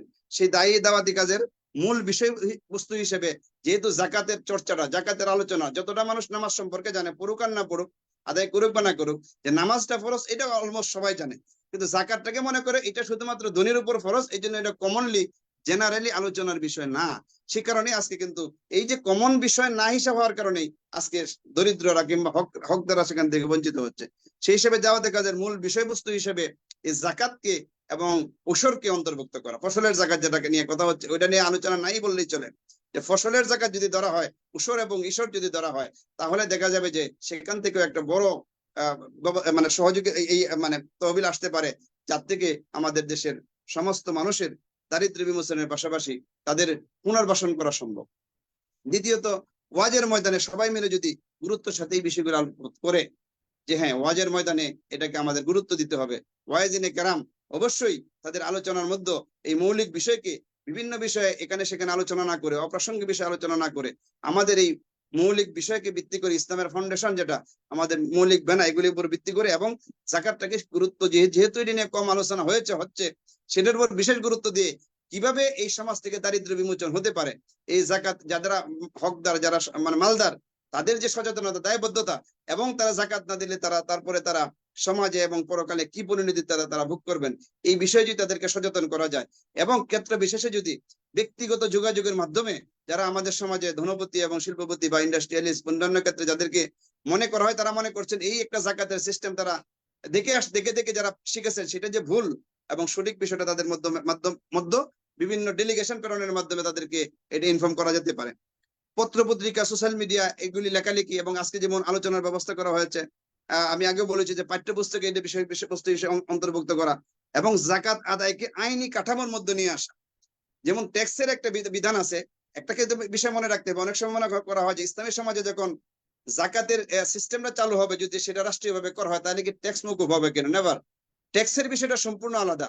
জাকাত দিবে, ট্যাক্স দিবে, সেটা তার স্টেট সার্ভিসের কারণে। একটা মানুষ ট্যাক্স দিবে, সে রাষ্ট্র থেকে যে সার্ভিস পাচ্ছে, সেই সার্ভিসের হিসেবে, মানে রাইট হিসেবে সে ট্যাক্স দিবে রাষ্ট্রকে। আর জাকাত দিবে সমাজের অবহেলিত দরিদ্র মানুষের হক ব্যবস্থাপনার জন্য রাষ্ট্রের কাছে জাকাতটা তুলে দেবে। কাজে ট্যাক্স এবং জাকাত কিন্তু একটার পরিপূরক বা সম্পূরক কিংবা বিকল্প কিছুই না, এটা সম্পূর্ণ দুইটি আলাদা জিনিস। ট্যাক্স কনসেপ্ট এবং জাকাতের কনসেপ্টে অনেক সময় এক করা হয়, যে আমি তো ট্যাক্স দিচ্ছি, কিন্তু সেক্ষেত্রে আমরা জাকাত দেবো কেন? সেই জন্য জাকাতকে আইনি কাঠামোর মধ্যে নিয়ে আসা, যাতে ব্যাংকে জমাকৃত আমানত, আমি বিষয়টা ওই কারণে বললাম যে আসলে ব্যাংকে লক্ষ লক্ষ কোটি টাকা আমানত থাকে, আমরা জানি। সেটা যদি আইনি কাঠামোর মধ্যে থাকে, এবং যদি একটা মানুষ যদি জাকাত না দেয়, সেক্ষেত্রে ইসলামী রাষ্ট্রের কিন্তু এই অধিকার আছে, তার সম্পদ, ইসলামী রাষ্ট্রের এই অধিকার আছে তার পুরো সম্পদ বাজেয়াপ্ত করার, কিংবা যতটুকু প্রয়োজন মনে করে রাষ্ট্র, একটা মানুষ যদি জাকাত না দেয়, তাহলে এই জাকাতের বিধান লঙ্ঘনের দায়ে রাষ্ট্র তার সম্পদ বাজেয়াপ্ত পর্যন্ত করতে পারে। কাজে আমরা যদি এই বিষয়গুলি যদি আমরা গুরুত্ব সাথে তুলে ধরতে পারি, যে আইনি কাঠামোতে কিভাবে জাকাতটাকে নিয়ে আসা যায়, ট্যাক্সের মতোই জাকাত দিতে হবে, এবং সেটা দেওয়া অপরিহার্য। এবং সেখানে ট্যাক্সের জন্য, যেহেতু এখানে জাকাতের ব্যবস্থাপনার যে একটা সবচেয়ে সুবিধা হলো যে আপনাকে সেখানে রাষ্ট্র থেকে জাকাতের কর্মচারীদের বেতন দিতে হবে না। সেখানে যারা জাকাতে ওয়াল আমিলিনা আলাইহা, যারা জাকাত আদায় বা ম্যানেজমেন্টের সাথে নিয়োজিত থাকবেন, সেখান থেকে তাদের বেতন দেওয়ার সুযোগ আছে। সেই কারণে যদি রাষ্ট্র যদি উদ্যোগী হয়, তাহলে জাকাত ব্যবস্থাপনা সুষ্ঠু এবং সুন্দরভাবে হতে পারে। এবং সেক্ষেত্রে যদি রাষ্ট্র নিজে না পারে, রাষ্ট্র যদি সেটা তদারকি এবং মনিটরিং করে, সেখানে কিন্তু জাকাত কমিশন গঠন করে দিতে পারে, জাকাত বোর্ড আক্ষরিক করতে যারা ফাংশনিং একটা বোর্ড গঠন করে দিতে পারে, সেখানে আলেম উলামা, অর্থনীতিবিদ এবং জাকাত শাস্ত্রের উপর যাদের অগাধ জ্ঞান আছে, তাদেরকে সহ একটা করার মাধ্যমে একটা ডেমনস্ট্রেশন, ওই যে একটা মডেলের কথা আজকে যদি বলা হয়, কোন একটা এরিয়াকে, কোন একটা গ্রামকে, কোন একটা পার্টিকুলার সেক্টরকে যদি আজকে মডেল হিসেবে দেখানো হয় যে এখানে জাকাতের সঠিক প্র্যাকটিস আছে, সেই প্র্যাকটিস থাকার ফলে কি সমাজটা এরকম সুন্দর এবং একটা কল্যাণ রাষ্ট্র বা কল্যাণমুখী একটা সমাজ প্রতিষ্ঠিত হয়েছে।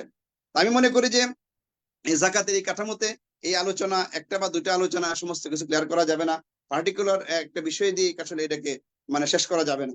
এটা সবিস্তৃত এবং দীর্ঘমেয়াদী এবং অনেক বিষয়বস্তু, যেখানে বললাম কোরআনের যে 30 জায়গায়, যেসব জায়গায় জাকাতের সাথে এর কথা বলা হয়েছে, অসংখ্য হাদিস জাকাতের গুরুত্ব এবং এর উপরে আমরা জানি আছে। এবং এই বিষয়ের উপর ইউসুফ আল কাদ্দাবী সহ আমাদের মুসলিম মনীষীরা যেসব আধুনিক এবং প্রাচীন কালের যেসব জাকাতের উপর যেসব বইপত্র আছে, সেগুলি অনেক তাত্ত্বিক এবং অনেক হেভি। এবং সেই জায়গাটা যদি আমরা সহজ করে মানুষের জন্য জাকাত বিষয়টাকে আমরা যদি উপস্থাপন করার একটা উদ্যোগ নিতে পারি, আলোচনাও চলবে, পাশাপাশি ওই যে ছোট বই বুকলেটের কথা বলা হয়েছে, সেগুলি ফ্রি ডিস্ট্রিবিউশনের যদি ব্যবস্থা করা যায়, এবং তাদের সাথে এইগুলির মাধ্যমে ব্যক্তিগত যোগাযোগের মাধ্যমে যে সেই ব্যবস্থাপনাটাকে এগিয়ে নেওয়া যায়। আজকে যিনি আমাদের এই আজকে আলোচনার ব্যবস্থাপনা করে দিয়ে যিনি ধন্য হচ্ছেন এবং ধন্য করছেন, আমি মনে করি যে আজকে যার কারণে আমরা একসাথে হতে পারলাম, আমিও কিছু শিখলাম, এবং আমার পক্ষ থেকে যতটুকু উপস্থাপন করার সময় সেটা আমরা করতে পেরেছি।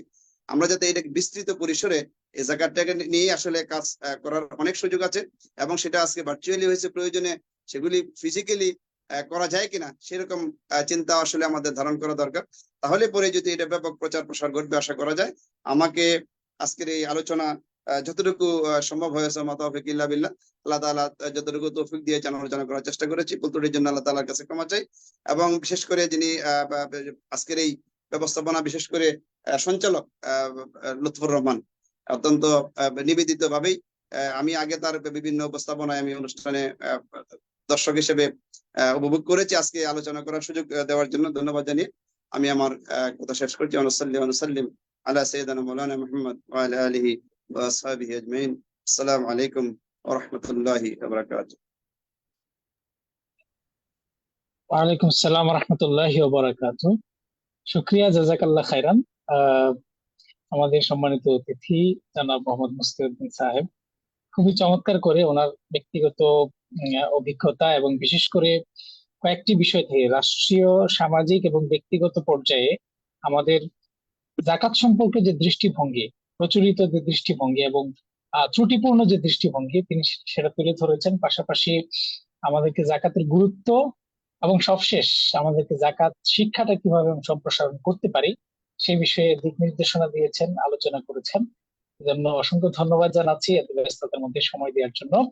আমি এই মুহূর্তে আমরা সম্মানিত দর্শক শ্রোতা, আমরা আজকের এই অনুষ্ঠানের সবশেষ যিনি বক্তব্য দিবেন আমাদের সম্মানিত অতিথি, ঢাকা বিশ্ববিদ্যালয়ের MIS ম্যানেজমেন্ট ইনফরমেশন সিস্টেম ডিপার্টমেন্টের সম্মানিত সহকারী অধ্যাপক আমাদের সবার প্রিয় আরিফুল ইসলাম মুক্তি স্যার, যিনি মালয়েশিয়াতে এই অর্থ ব্যবস্থার উপরে পড়াশোনা করে এসেছেন।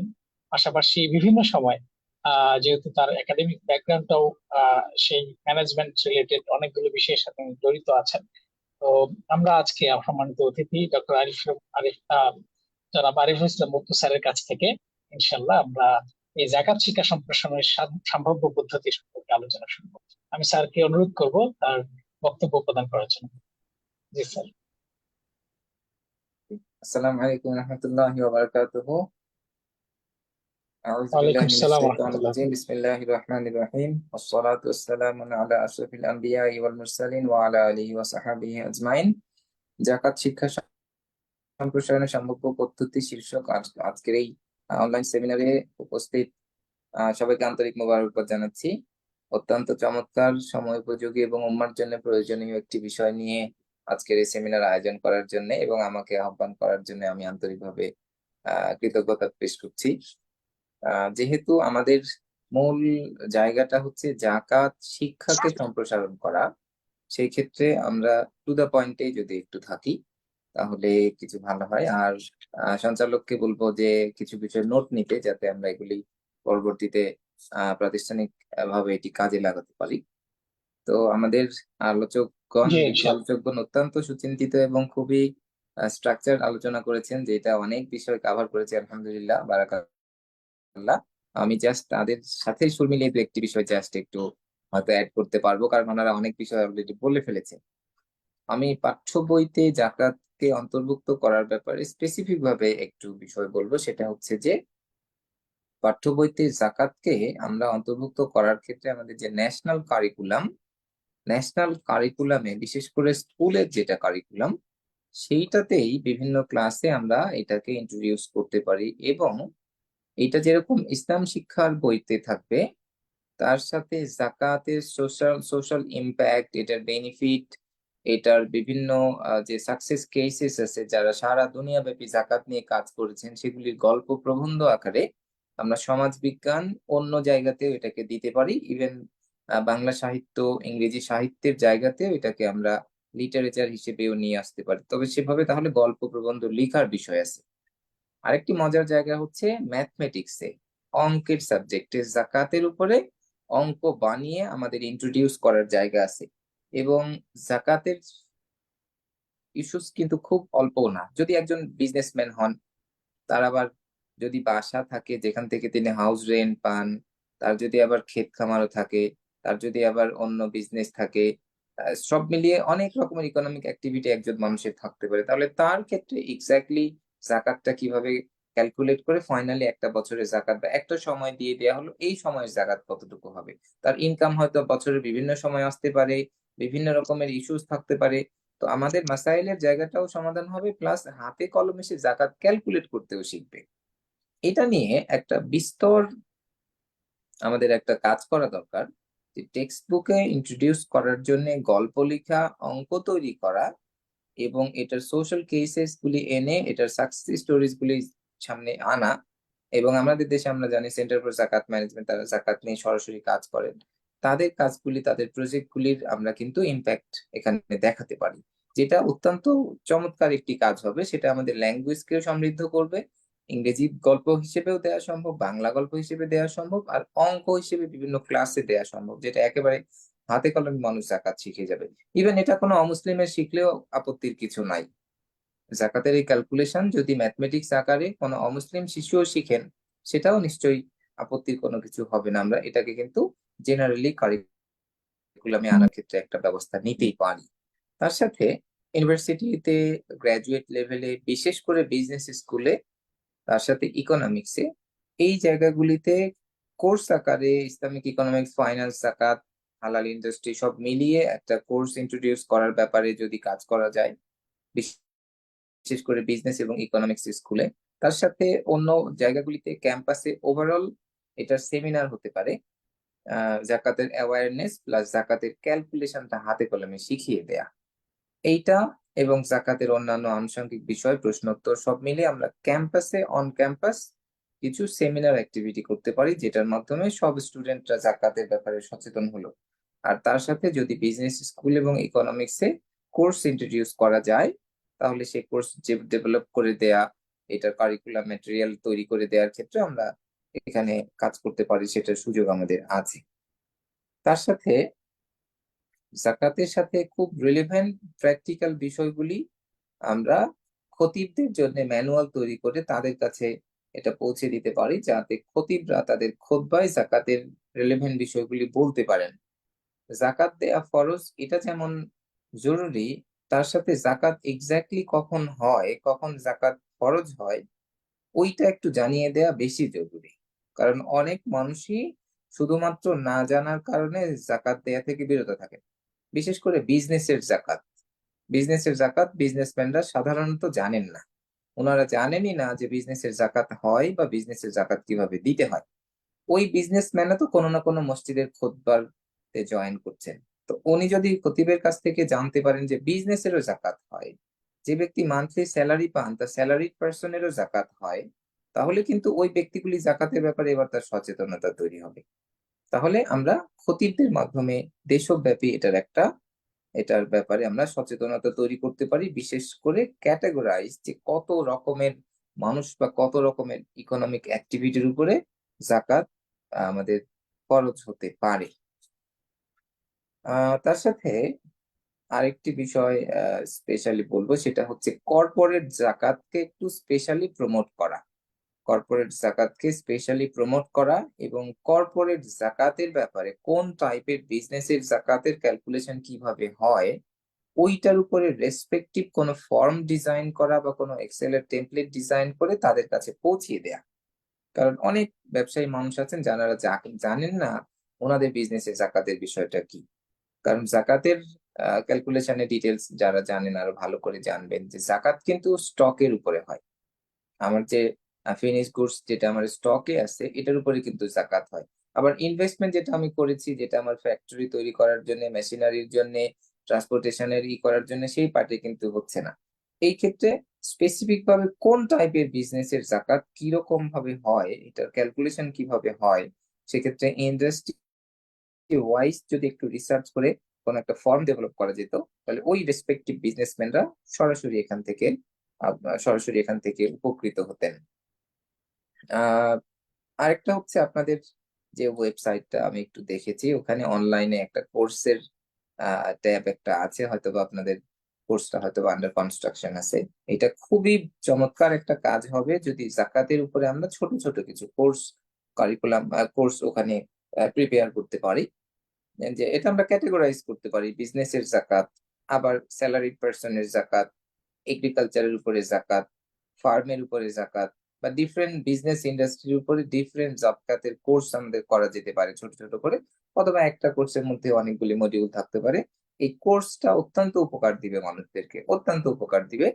কারণ মানুষ আজকে অনলাইন যেহেতু খুব বেশি অ্যাক্সেস করে, মানুষ অনলাইনে লার্নিং এ অভ্যস্ত হয়ে গেছে, বিশেষ করে এই করোনাকালীন সময়ে। সেক্ষেত্রে আমরা যদি অনলাইনে এরকম কোর্স রেডি করে মানুষকে দিতে পারি, তাহলে মানুষ খুব সহজেই তাদের জাকাত রিলেটেড বিষয়গুলি সহজেই এখান থেকে একবারে পেয়ে যাবে। আমি স্পেসিফিক আর কোনো বিষয়, আচ্ছা, আরেকটি বিষয় হচ্ছে যে জাকাতের সাথে ওসরকেও আমরা একই সাথে মিন করি, এটা আলাদা করে আসলে বলা হয় না, যদিও একই সাথে মিন করে। আমাদের একটা বড় রিসার্চ কন্ডাক্ট করা দরকার সারা দেশে, যে আমাদের সারা দেশে জাকাতের স্কোপ আসলে কতটুকু। জাকাতের স্কোপটা আমাদের কাছে সবসময় পরিষ্কার থাকে না, কারণ মানুষের কত রকমের অ্যাসেট থাকে আর কত রকমের ইকোনমিক অ্যাক্টিভিটি থাকে, এটা সকল ইকোনমিক অ্যাক্টিভিটি আমাদের জানা নাই। সেক্ষেত্রে আমি বলবো যে জাকাত সম্প্রসারণ কার্যক্রমকে যদি আপনারা একটা রিসার্চ প্রজেক্ট নেন, যে আমাদের এই টেরিটরিতে, আমাদের এই ল্যান্ডে কত রকমের আসলে ইকোনমিক অ্যাক্টিভিটি আছে, অথবা কত রকমের অ্যাসেট, জাকাতেবল অ্যাসেট আছে, কোন কোন জায়গার জাকাতের স্কোপ, জাকাত, ওশর, খমস, খারাজ সব মিলিয়ে আমার এখানে টোটাল স্কোপ কতটুকু, স্যালারি পার্সনের জাকাত, যারা ম্যানুফ্যাকচারিং করছেন তাদের জাকাত, যারা শুধু মার্চেন্ডাইজার ট্রেডিং করেন তাদের জাকাতের এরিয়া, এগ্রিকালচারের জাকাত থেকে শুরু করে আমার জাকাতের এরিয়া টোটাল বাংলাদেশে আসলে কতটুকু। যখন আমরা টোটাল বাংলাদেশের সকল জাকাতের স্কোপটা জেনে যাব, তখন আমরা রেসপেক্টিভ স্টেক হোল্ডারদের জন্য তখন তাদের মতো করে ম্যানুয়াল তৈরি করা, তাদের মতো করে টেমপ্লেট তৈরি করা, তাদের জন্য ফর্ম ডিজাইন করা, এই কাজটা করতে আমাদের সুবিধা হবে। যে কারণে আমাদের এই দেশের সকল ইকোনমিক বিষয়গুলির ব্যাপারে আমাদের একটু ডিটেলস যদি একাডেমিক রিসার্চ করে বিষয়টাকে আনা যায়, তাহলে সব পুরো স্কোপটা আমাদের কাছে তখন পরিষ্কার হয়ে যাবে। তার সাথে জাকাত নিয়ে সারা পৃথিবীতে অনেক প্রতিষ্ঠান কাজ করে, এবং সারা পৃথিবীতে অলমোস্ট সবগুলি দেশে জাকাতের প্রতিষ্ঠান আছে, বিশেষ করে ওআইসি ভুক্ত 57টা দেশ সেখানে আছেই, এর বাইরেও নন মুসলিম কান্ট্রিতেও জাকাত ভিত্তিক অর্গানাইজেশন আছে। সেই জাকাত ভিত্তিক অর্গানাইজেশন গুলি কি কি কাজ করে, এই আইডিয়া গুলি বাংলাদেশে আমরা যদি একটু প্রেজেন্ট করি, তাহলে অনেক উদ্যোক্তাও হয়তো তৈরি হবে, যারা জাকাত নিয়ে ভিন্নভাবে চিন্তা করবেন, সোসাইটির ওয়েলফেয়ারের জন্য, সোসাইটির আরো কিছু প্রবলেম দূর করার জন্য তারা অন্য রকমের কিছু প্রতিষ্ঠান এখানে গড়ে তুলতে পারেন। যেহেতু আমাদের এই অর্গানাইজেশনটার ফোকাস হচ্ছে জাকাতের নলেজকে এক্সপ্যান্ড করা, প্রমোট করা, এক্স্যাক্টলি জাকাত নিয়ে ডিল করা না, জাকাত যেহেতু সংগ্রহ করার কাজটা আমরা এই সংগঠন দিয়ে করছি না, তাহলে আমাদের এখন কাজ হবে অন্যরা কি কি কাজ করতে পারেন তাদেরকে আইডিয়া দেয়া। তাহলে সারা দুনিয়ার যত জাকাত ভিত্তিক অর্গানাইজেশন আছে, আমার একটা ছোট লিটারেচার রিভিউ আছে যে জাকাত ভিত্তিক অর্গানাইজেশন সারা 57 ওআইসি কান্ট্রিজে কত রকমের কাজ হয়, জাকাত ভিত্তিক কাজগুলি কি পরিমাণ কি কাজ হয়েছে তার একটা ছোট সামারি আমার কাছে আছে। এগুলো দিলে কিন্তু অনেকেই এগিয়ে আসবেন। যেরকম সিজেডএম, সেন্টার ফর জাকাত ম্যানেজমেন্ট, এটা কিন্তু তৈরি করেছেন মূলত রহিম আফরোজ গ্রুপ। রহিম আফরোজ গ্রুপকে কিন্তু যখন এই আইডিয়াটা দেয়া হয়েছে যে জাকাত নিয়ে কিছু একটা করা যেতে পারে, ওই মানুষদের কিন্তু দিনের জন্য ভালোবাসা আছে, তারা কিন্তু এগিয়ে আসছে। তো আমরা যদি জাকাত নিয়ে কাজগুলি সারা পৃথিবীতে কি কি হচ্ছে সেগুলো প্রেজেন্ট করি, তাহলে অনেকেই হয়তো এগিয়ে আসবেন। আর যদি এই সংগঠনের থেকে জাকাত নিয়ে কাজ করার ক্ষেত্রে সরাসরি কোনো উদ্যোগ নেয়ার চিন্তা ভাবনা থেকে থাকে, সেটা নিয়ে কাজ করা যেতে পারে। খুবই চমৎকার কাজ হবে যদি সরাসরি জাকাত সংগ্রহ করার জায়গাতে যাওয়া যায়। তবে যদি শুধুমাত্র জাকাতের নলেজকে এক্সপ্লোর করা, এক্সপ্যান্ড করা, অন্যদেরকে ফেসিলিটেট করা পর্যায়ে এই সংগঠন থাকতে চান, তবেও চমৎকার, যেহেতু এটি সরাসরি দ্বীনের একটি খেদমত। তো সব মিলিয়ে আমি মূলত যেটি প্রথমে বলছিলাম যে আমাদের কিছু ম্যাটেরিয়াল ডেভেলপ করা, যেটা আমাদের টেক্সট বুকে সরাসরি আমরা দিতে পারবো, এবং ম্যাথমেটিক্স কে তৈরি করা, এটার সাকসেস স্টোরিজ গুলি গল্প আকারে লেখা, প্রবন্ধ আকারে লেখা, জাকাতের ইম্প্যাক্ট, জাকাতের কনসিকুয়েন্স গুলি সোসাইটিতে লিখে প্রেজেন্ট করা, এবং সারা পৃথিবীর অন্যান্য দেশেও জাকাত ভিত্তিক কত রকমের অ্যাক্টিভিটি হচ্ছে সেটা প্রেজেন্ট করা, এবং হাতে কলমে জাকাতের ক্যালকুলেশন সব মানুষকে শিখিয়ে দেয়া, ইভেন ধর্ম বর্ণ নির্বিশেষে তাদেরকেও। এটা ম্যাথমেটিক্স এর একটা জেনারেলি স্কিল হিসেবে তারা শিখতে পারে, এবং এটা আমরা একেবারে ম্যাসিভলি সকল স্তরে এটাকে প্রচার করতে পারবো ইনশাআল্লাহ। তো সব মিলিয়ে জাকাতের অপরচুনিটি এখানে অনেক বড়। মানুষ জানে না, মানুষের সচেতনতা নাই বলেই মানুষ আসলে এখানে পিছিয়ে। সেক্ষেত্রে জাকাত সম্প্রসারণ কার্যক্রম যদি এই জায়গাটাতে দায়িত্ব পালন করতে পারেন, তাহলে উম্মার অনেক বড় খেদমত হবে ইনশাআল্লাহ। এবং যারা এই উদ্যোগ নিয়েছেন, আমাদের এখানে উদ্যোক্তা উনি কথা বলেছেন, আমরা তার জন্য দোয়া করি, আল্লাহ তার এই কার্যক্রমকে কবুল করুন, এবং আমাদেরকেও এই কার্যক্রম থেকে আল্লাহ বারাকা দান করুন। আপনাদের সবাইকে আন্তরিক মুবারকবাদ, এবং জাকাত সম্প্রসারণ কার্যক্রমের উত্তরোত্তর বৃদ্ধি, সমৃদ্ধি এবং সফলতা কামনা করে আমার কথা শেষ করছি। আসসালামু আলাইকুম রহমতুল্লাহ ওয়া বারাকাতুহু।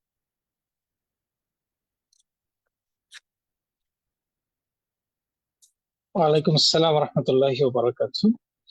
অসংখ্য ধন্যবাদ আমাদের সম্মানিত শিক্ষক, ঢাকা বিশ্ববিদ্যালয়ের MIS ডিপার্টমেন্টের সম্মানিত সহকারী অধ্যাপক জনাব আরিফ ইসলাম অপু স্যার, যিনি টু দ্য পয়েন্টে বিশেষ করে শিক্ষা সম্প্রসারণে, জাকাতের যে শিক্ষা, জাকাত শিক্ষা সম্প্রসারণে কোন কোন জায়গায় আসলে কাজ করা যেতে পারে এবং আমরা কিভাবে বিশেষ করে এই জাকাত সম্প্রসারণ কার্যক্রমের যে উদ্যোগ, এটা কিভাবে অন্যান্য যে সংগঠন আছে, ব্যক্তি উদ্যোগ আছে বা জাকাত নিয়ে যারা কাজ করছে তাদেরকেও সহযোগিতা করতে পারে, এই বিষয়েও একটি পরামর্শ এসছে। এবং বিশেষ করে আমরা একটু ইউনিকই বলা যায় যে আমরা পাঠ্য পুস্তকে বিশেষ করে ম্যাথমেটিক্স শেখার ক্ষেত্রে আমরা জাকাতকে ব্যবহার করতে পারি। তারপরে এই যে কয়েকটা বিষয় আসছে, আমরা মনে করি যে এগুলো নিয়ে আরো আলোচনা হতে পারে। ইনশাআল্লাহ আরো আলোচনা হবে, আমরা যেহেতু শুরু করেছি এবং অনেকেই শুরু করেছেন। আশা করছি যে জাকাত সম্প্রসারণের এই যে আমাদের প্রচেষ্টা, সেটা সারা বিশ্বব্যাপী ছড়িয়ে যাবে এবং আমাদের ইসলামের অর্থনীতির যে সৌন্দর্য, সেটা মানুষ গ্রহণ করবে এবং তারই কারণে মানুষ ইসলামের ছায়াতলে ইনশাআল্লাহ এসে হাজির হবে। এই মনোবাসনা, এই কামনায় প্রত্যাশা আমরা করছি। আজকে প্রোগ্রামের শেষ দিকে এসে আমরা যারা অতিথি ছিলেন তারা প্রথম থেকেই যুক্ত আছেন, সবাইকে ধন্যবাদ জানাচ্ছি যে এত মূল্যবান সময় আমাদেরকে দেওয়ার জন্য। এবং আমরা আল্লাহর কাছে সবার জন্যই অবশ্যই একটি উত্তম যাজা বা প্রতিদান কামনা করছি। আপনারা এই জাকাত সম্প্রসারণের এই কাজে সহযোগিতা করেছেন, সময় দিয়েছেন, আল্লাহ আপনাদেরকে উত্তম যাজা দান করুন। এবং সবাইকে, যারা এখানে উপস্থিত আছেন, যারা আমাদেরকে দেখছেন, সবাইকে অনুরোধ করবো যে আপনারা আপনাদের জায়গা থেকেও এই জাকাতের যে দাওয়াত সেটা সবাইকে পৌঁছে দেন। জাকাতের যে শিক্ষা সেটা সবাই গ্রহণ করার চেষ্টা করেন এবং আপনাদের জায়গা থেকে সবার সাথে শেয়ার করেন। এবং আমাদেরকে যদি কোনো পরামর্শ থাকে, আপনাদের স্পেসিফিক যদি কোনো প্রশ্ন থাকে, তাহলে আমাদের ওয়েবসাইটের মাধ্যমে আপনারা জানেন যে সেই প্রশ্নগুলো আমাদেরকে পাঠানো যেতে পারে। আপনারা জাকাত শিক্ষা সম্প্রসারণের ওয়েবসাইটে ভিজিট করুন, আমাদের পেজে আমাদেরকে মেসেজ করুন এবং আমাদেরকে কোনো গঠনমূলক যদি পরামর্শ থাকে সেগুলো দেন ইনশাআল্লাহ। আমরা সবশেষে আবারও আমাদের সম্মানিত অতিথিদেরকে ধন্যবাদ জানিয়ে আমরা এই আজকের 31তম অধিবেশন, 31তম যে আলোচনা, সেটা এখানে শেষ করছি। আল্লাহ হাফেজ, আসসালামু আলাইকুম রহমতুল্লাহ। দেখা হবে ইনশাল্লাহ পরবর্তী আমাদের যে সেশন সেটাতে। আসসালামু আলাইকুম।